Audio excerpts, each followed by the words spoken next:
Hi, this is Catherine Roseland with Board Game Geek. I'm sitting here with Adam Izdebski, yeah, that's right. From Game Fabrica, and he's here to talk about Thrash'n Roll. Okay, so in Thrash'n Roll, you guide the garage band who just starts out. Okay. And just knows a bit how to play, have some really weak hardware, and what you have to do is help them make it to the big time? Yes, yeah. You have to go to the path of glory. Yeah. Yeah, you have to learn how to play, buy new hardware, record some album, play gigs in the clubs, gather some fans, and maybe even play with the Turbo, which is the Polish legend of thrash metal. And so, what's important is all the bands in here are real bands from the Polish underground.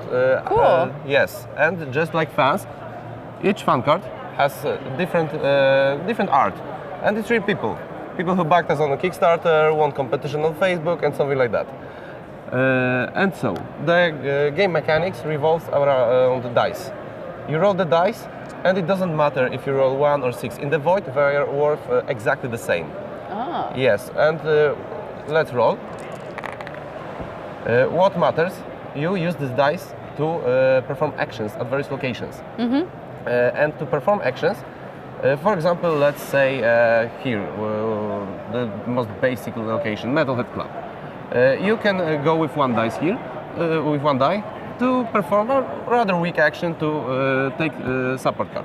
But if you go with 2, you have better actions. And to go with more dice, they have to be of a set. The same kind. Of same. So you could go with 3 the same here. Yes, yes.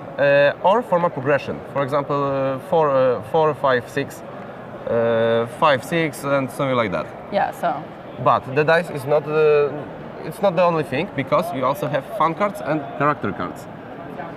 Character cards have dice here. Mm-hmm. So you can use the fans in addition to the dice you're rolling. Yes, yes. They are characters. They are not fans. Fans are here. Okay, sorry. And they are used for the same thing, basically. Can be used for the same things. So in these locations, for example, in Metal Mind recording studio. Oh, and the locations here are, for example, this. They are also real things. This is the radio in Poland. This is the recording studio, and so on. He can be used in this location, in Academy, and in the radio. To do the symbols on the cards. Yes, of course.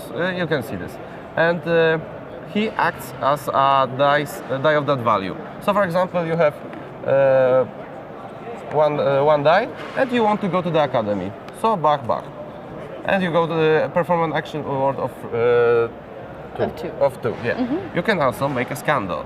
You know, sometimes things don't go smooth. And then it gets a little bit of a buzz in the media. Yeah, but for example, you take a scandal to add additional die of a value you choose. It's a great art. Yeah, I really like the art style. We like our illustrator. So you make that count as a 3.